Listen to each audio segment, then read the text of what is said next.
அஸ்ஸலாமு அலைக்கும் வரஹ்மத்துல்லாஹி வபரகாத்துஹு. கண்ணியத்திற்குரிய அல்லாஹ்வின் நல்லடியார்களே, இன்று நான் தங்களுக்கு முன்னால் எடுத்துக்கொண்ட தலைப்பு நரகத்தை அஞ்சிக் கொள்ளுங்கள். அல்லாஹ்வின் நல்லடியார்களே, இவ்வுலகம் நிச்சயமாக ஒரு நாள் அழிக்கப்படும். பிறகு இரண்டாவது சூர் ஊதப்படும். மக்கள் கூட்டமாக அன்றைய தினத்தில் ஒன்று கூட்டப்படுவார்கள். அனைவரும் ஒன்றாக சேர்ந்திருப்பார்கள். அல்லாஹ் சுப்ஹான தஆலா கட்டளையிடுவான், வம்தாசுல் யௌம அய்யுஹல் முஜ்ரிமூன.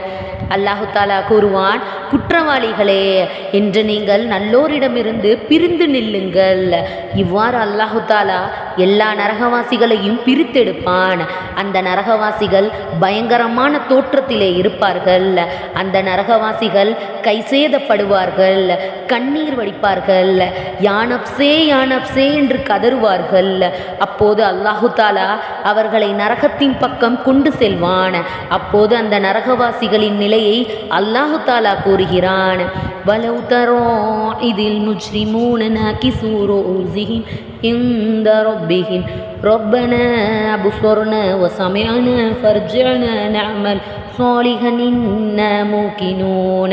அந்த நரகவாசிகள் அல்லாஹ்விற்கு முன்னால் தாங்கள் செய்த தீமைகளை வெட்கப்பட்டு தங்களை நினைத்து தலைகளை தாழ்த்தியவர்களாக சொல்லுவார்கள், யா அல்லாஹ், நரக வேதனைகளை நாங்கள் எங்கள் கண்ணால் பார்த்து விட்டோம், காதுகளால் கேட்டுவிட்டோம். அதனால் ஒரே முறை எங்களை திருப்பி அனுப்பிவை. நாங்கள் நல்லமல்களை மட்டும்தான் செய்வோம். இப்போது நாங்கள் ஈமானில் உறுதியானவர்களாக ஆகிவிட்டோம் என்று அல்லாஹ்விடம் சொல்வார்கள். ஆனால் அதனை அல்லாஹ் அங்கீகரிக்க மாட்டான். அல்லாஹு தாலா ஏறெடுத்தும் பார்க்க மாட்டான். அல்லாஹ் கூறுவான், அவனை பிடியுங்கள், அவனுக்கு விலங்கை மாட்டுங்கள், பிறகு அவனை நரகத்தில் தள்ளுங்கள் என்று அல்லாஹ் உத்தரவிடுவான். பிறகு நெருப்பினால் பழுக்க காய்ச்சப்பட்ட 70 முழ நீளமுள்ள சங்கிலியால் அவர்கள் கட்டப்பட்டு நரகத்தில் தூக்கி வீசப்படுவார்கள். அந்த நரகம் எப்படிப்பட்டது தெரியுமா?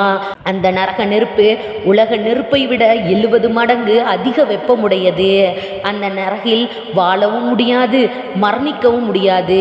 கொதிக்கக்கூடிய நெருப்போடு சேர்ந்து சுடுநீர் நரகவாசிகளுடைய தலைகளில் ஊற்றப்படும். அதனால் அவர்களுடைய உடலுக்குள் இருக்கக்கூடிய குடல்கள் எல்லாம் உருகிவிடும். உடலுக்குள் இருக்கும் குடலே உருகி ஊத்திவிடும் என்றால் அவர்களுடைய தோளுடைய நிலைமையை பற்றி யோசித்து பாருங்கள். அல்லாஹ் சொல்கிறான், அந்த தோள்கள் கருகிவிடும் போதெல்லாம் வேறு தோள்களை அவர்களுக்கு மாற்றிக்கொண்டே இருக்கப்பட்டோம். அதற்கு காரணம், தோள்களில் தான் வலியை உணரக்கூடிய ஆற்றல் இருக்கும். தோள்கள் கருகிவிட்டால் அவர்கள் நரக வேதனையை உணர முடியாது. நரகவாசிகள் நிரந்தரமாக நரக வேதனையை அனுபவித்துக் கொண்டே இருக்க வேண்டும் என்பதற்காக அல்லாஹ் இவ்வாறு செய்கிறான். நெருப்பினால் ஆன ஆடை அணிவிக்கப்படும். இது போன்ற தண்டனைகளை எல்லாம் அனுபவித்துக் கொண்டிருக்கக்கூடிய நரகவாசிகள் தலை தெறிக்க எந்த திசையில் ஓடுவது என்று ஓட முயற்சிப்பான். அப்போது இரும்பு சம்பட்டைகளை கொன்று மலக்குகள் அவனை அடித்து திரும்ப அந்த நெருப்பினாலான நீர் கொட்டக்கூடிய இடத்தில் கொண்டு வந்து நிறுத்துவார்கள். கண்ணியத்திற்குரியவர்களே, நரகத்தின் காவலாளிகள் இருக்கின்றார்களே, குணத்தால் முரடர்களாக இருப்பார்கள், இரக்கமே இருக்காது. நரகவாசிகள் அந்த காவலாளியிடம் கத்துவார்கள், கதறுவார்கள், புலம்புவார்கள், அல்லாஹ்வை அழைப்பார்கள், மாலிக்கே, நரகத்தின் காவலாளியே, உங்களின் ரப்பை அழையுங்கள் என்று அழுவார்கள். அப்போது அல்லாஹு தாலா அந்த மலக்குமார்களை செவிடர்களை போன்று ஆக்கியிருப்பான். நரகவாசிகளுடைய எந்த அழுகையும் கதறலும் அவர்களை பாதிக்காது. அவனுக்காக நிர்ணயிக்கப்பட்ட மிக கடுமையான வலிமையுள்ள அந்த மலக்கு அந்த நரகவாதி நரகத்தில் எங்கே போனாலும் அவனை இழுத்து வந்து விடுவார்கள், அடித்து துன்புறுத்துவார்கள். மலக்குகளுடைய அடி ஒரு பக்கம், அவர்களை எரித்து கொண்டிருக்கக்கூடிய நெருப்பு ஒரு பக்கம், சூடான காற்று அவர்களின் மீது வீசிக்கொண்டிருக்கும். ஒரு புறம் விஷஜந்துகள் அவனை தீண்டி கொண்டிருக்கும். தோடு சேர்த்து கடுமையான பசி, கடுமையான தாகம் அவர்களின் மீது போடப்படும். யோசித்து பாருங்கள், ஒரு நாள் கொடிய பசியோடு நம்மால் இருக்க முடியுமா?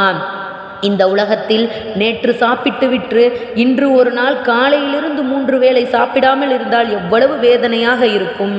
அதே 2 நாட்கள் தொடர்ந்து சாப்பிடவில்லை என்றால், 3வது நாளும் எதுவும் சாப்பிடவில்லை என்றால் என்ன ஆகும்? கண்ணியத்திற்குரியவர்களே, நரகவாசிகள் மீது அல்லாஹு தாலா பசியை போடுவான். அது எல்லை மீறிய பசியாக இருக்கும். 50,000 ஆண்டுகள் கதறுவார்கள். ஏதாவது உண்ண கிடைக்குமா என்று தங்களுக்கு தெரிந்த சொர்க்கவாசிகள் அனைவரையும் அவர்கள் அழைப்பார்கள். உங்களுக்கு அல்லாஹு தாலா கொடுத்த உணவுகளில் ஏதாவது ஒன்றை எங்களுக்கு தூக்கி போடுங்களேன். உங்களுக்கு அல்லாஹ் கொடுத்த குடிபானத்திலிருந்து ஏதாவது ஒன்றை எங்கள் மீது ஊற்றுங்களேன் என்று கத்துவார்கள், கதறுவார்கள்.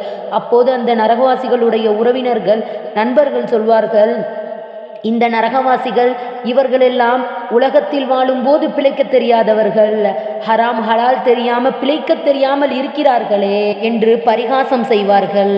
சொர்க்கவாசிகள் சொல்வார்கள், நரகவாசிகளே, உங்கள் மீது சொர்க்கத்தின் உணவையும் சொர்க்கத்தின் குடிமானத்தையும் அல்லாஹு தாலா ஹராமாக்கிவிட்டான், உங்களுக்கு கிடையாது என்று சொல்வார்கள்.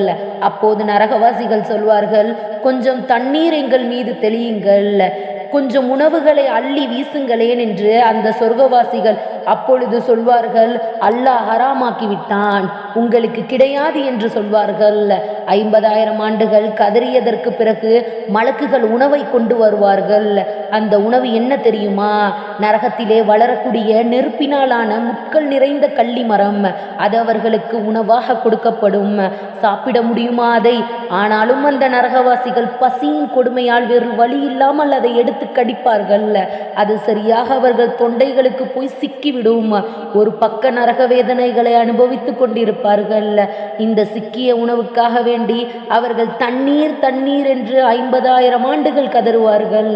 50,000 ஆண்டுகள் அல்லாஹ் அவர்களை கதற விட்டு விடுவான். அதற்கு பிறகு அந்த நரகவாதிகளின் உடலில் வழிந்து ஓடக்கூடிய இரத்தங்கள், சீல்கள் எல்லாம் நரகத்தில் ஒரு பகுதிகளிலே கொதிக்க வைக்கப்பட்டு அது அவர்களுக்கு குடிப்பதற்காக கொண்டு வரப்படும். அதனுடைய துர்நாற்றம் அவ்வளவு மோசமானதாக இருக்கும். அல்லாஹ்வின் தூதர் ஸல்லல்லாஹு அலைஹி வஸல்லம் அவர்கள் கூறினார்கள், அதிலிருந்து ஒரு சொட்டு, ஒரு வாளி இந்த பூமியில் ஊற்றப்பட்டால் உலகத்தையே நாசமாக்கிவிடும், உலகத்தையே கேவலமானதாக துர்நாற்றத்தால் நிரம்பிவிடும்.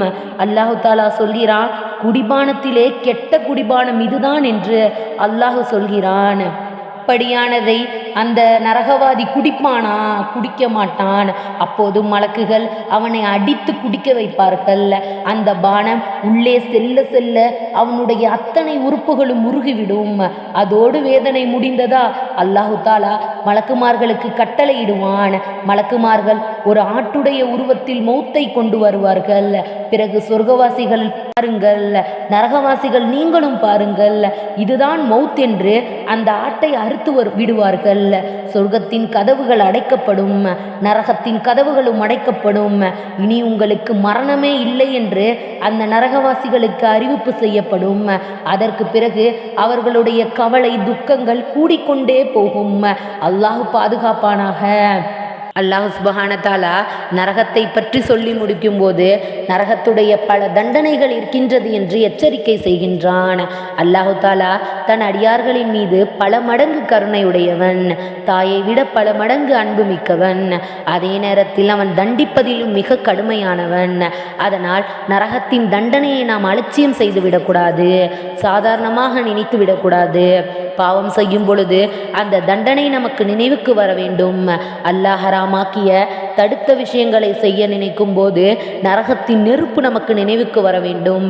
அல்லாஹு தாலா சொர்க்கத்தை பற்றி சொல்லும் போது நீங்கள் கற்பனை கூட செய்ய முடியாத அளவு இன்பங்கள் சொர்க்கத்தில் இருக்கின்றது என்று கூறுகின்றான். ஆனால் நரகத்தை பற்றி சொல்லும் போது தண்டனையை விவரித்து கூறுகின்றான்.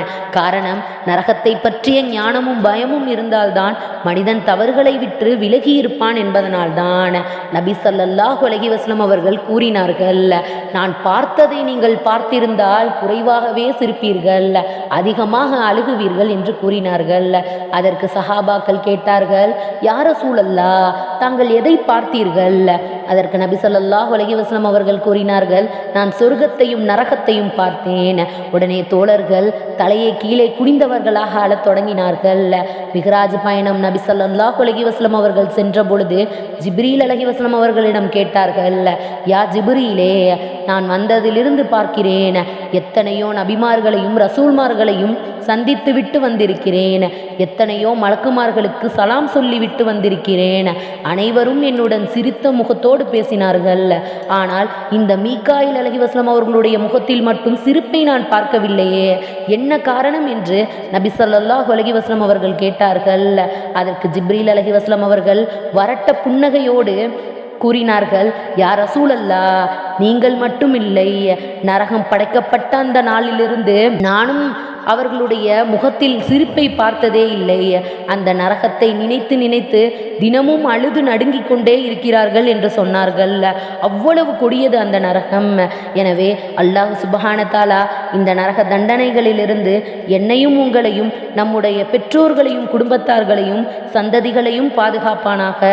முதலாவதாக இலகுவான விசாரணையோடு சொர்க்கத்தில் செல்லக்கூடிய அந்த பாக்கியத்தை அல்லாஹ் சுப்ஹானஹு வ தஆலா நம் அனைவருக்கும் தந்தருள் புரிவானாக. ஆமீன் ஆமீன் யா ரப்பில் ஆலமீன். அஸ்ஸலாமு அலைக்கும் வரஹ்மத்துல்லாஹி வபரகாத்துஹு.